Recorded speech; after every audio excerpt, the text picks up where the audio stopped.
6 महीना ले जाए के बैठल बिया माई के खाना बनावे के दिक्कत होते जाते नहीं आयो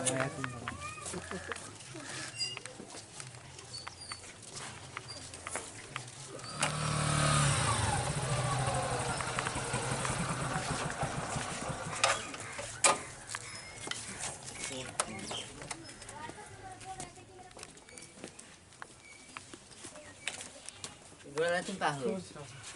तब का बाबूजी घर ही बाड़न ता का हाल बा दीदिया कही लाइल वाली 6 महीना ले विदाई उदाई ना होई बाबूजी एक दिन बुलाओ बात कर ले अच्छा ठीक बा जा ही बैठी यहाँ पानी पी ले ठीक बा बैठ दे जीजाज बाड़ो हां जीजाज बाड़ो चल चल चल जीजाज गल पानी दे जो हम आओ तनी जो अच्छा रुक बैठ हम जाते पानी दे आई हां जो पानी दे तनी हमरा जरूरी काम बाटे अच्छा तू टीवी में बाजा रह हम जात नहीं खे बताओ कि जन कहां से जीजा हेलो पानी पिया और सब ठीक बा ना हां सब ठीक मम्मी पापा सब ठीक बा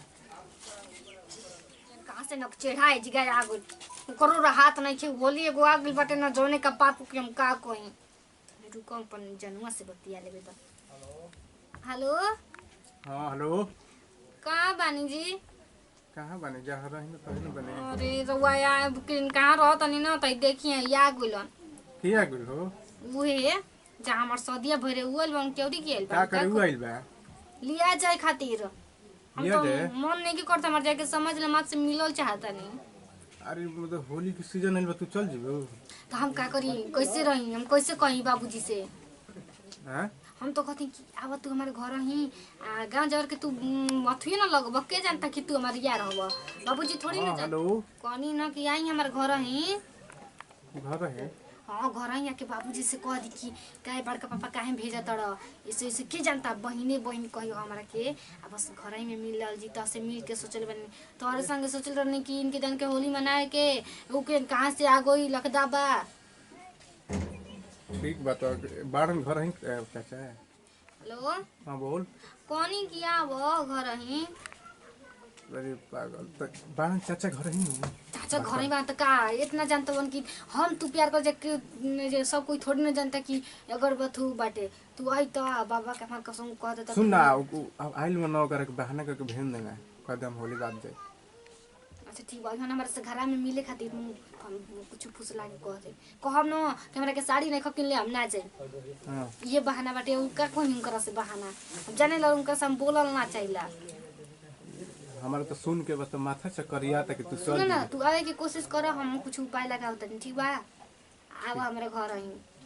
ठीक बा ठीक बा का करता ससारे कहीं का घरवा में मोए हां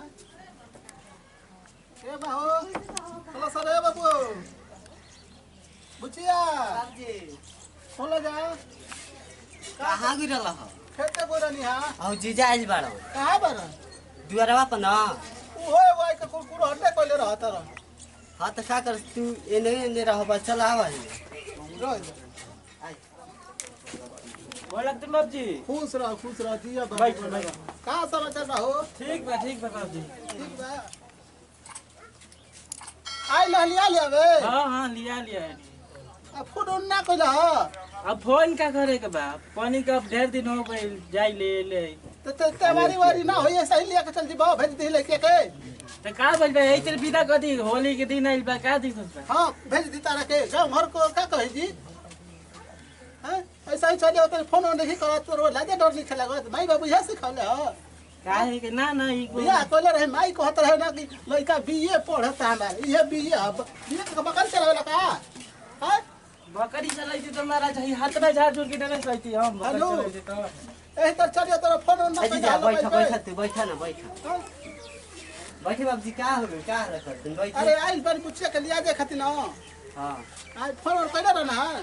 हां फोन कैले रह तो सर कहि के हमरा के कहला कहे ना कि फोन करे तैयारी कुछ भाई बगल साड़ी लुगा के नहीं बा तो हमर भुला गई इतना कामे जे बताओ का करी हां भोलाइया जी बतू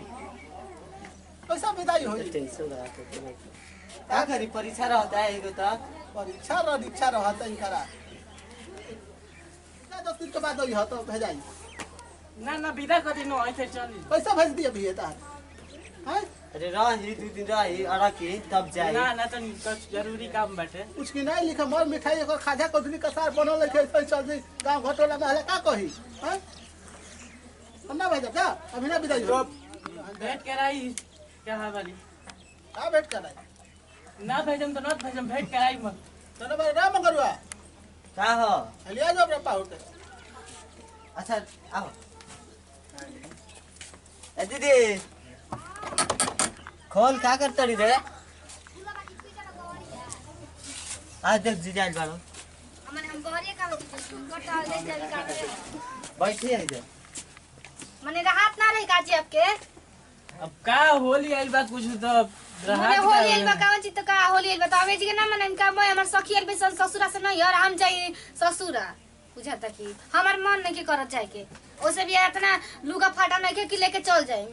जैला पता आपके माई तने मारेली कि होय नहीं खेले के आइल हो नहीं खेले के आइल बहनिया के नहीं खेले के आइल साड़ी कुछ नहीं खेले के आइल तो जब कुछ होय नहीं के तो जाइम का जाय होय तो जाइम हम अबे ना जाई जान ली नहीं तो चलो काहे के चली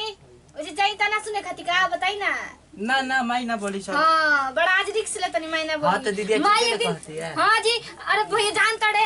गई रानी ना तो झोटा लसार के मर ले रही जे चूल्ही में हमारे मुड़ी घुसावत रही जे हाथ जरावत रही जे पैसा न लेके गई नहीं तो ये हम तो ना जाई ना ना झूठ बोल ओ जगह से बढ़िया तो ना अच्छा मन दीदी हमें झूठ बोलती है कह दे सर जना लोग फटेल बन चल जा हमारा आगे के सोचा स्वाद नहीं खा बड़ा आज तक से एगो मोबाइल ला किन के देलो यानी हमार भाई देलो सब फर्स्ट आइल तो एकरा के पैसा मिल रही त किन के चल बड़ा बात करे एको दिन फोनो ना करे उनका माई कहली आपके माई फोन कैली कि पतो ये क्वेश्चन भी हमार हो जा उ तो सोचत है कि मर जइतो नहीं है आज तो हम करते हैं फोन माई नहीं करता हम काहे के करते तब जान खाती जाई आपके मन बताई कि बोल कि आप रही कि हम त ना जाई हाँ रह जीजा ठीक कहती दीदी यही हमारा रह खाती अगर आपके आप खाती तू बताई कि रही आप यही बोली जौन खाई रह तौन खियाल जरी का हाँ सही कहता दीदी होली बिता के हम जाइम ना तो हम ना जाइम जान मैं सहेली आ जैसे कितना तू सोचले रहनी खिचड़ी में भी दइए ना कहनी जे साग खाए के हमर सपने रह गए अच्छा रही कोनो दिक्कत हुई है रही खाई के जब दिक्कत बा नु कुछ काम बा हां जब मैंने कटनी कटे जाई का गहूं तू हो गइल बा पाक गइल बा जाई मने एकरा के ही कथि पढ़ले बन जे गांव केटा छौ करी ना जेबे तो जो हम जाते जाई ना कि बा हमरा के दाम ना देखवनी एगो रुपया लेबे के ना देबे के भाई ना आइलन तो एगो मिठाई वाले के ना आइलन कि ससुरारे में जाते मुंह देखावले चुचु भगाई ना तू जो बनाओ हमरा गजबे बाड़ी बोल तो लोग झाड़ा करे दौड़ा दौड़ा लाइयो राजीनामा भी भेजी बाटी हम ए जीजा कहां हो कहां गावे जाते हैं दिया जाइबे ना करी समझाई चली समझाई न चली का तू दीदी का बंदा अच्छा ये हमारे परिवार हमारे परिवार खिसियल बनी बताए तो का करी ना ना ना जाइबे ना करी अंतर दिए हम हम समझाए हम कहते न चली रे खाना न खाली कम से ना ना चली ना ना हमरा गावे जाती और ना मनो ना ना हम छोटे रहे सार है ना तो चली चली चली हमारा का खिसियल चली बैठी हो जा चले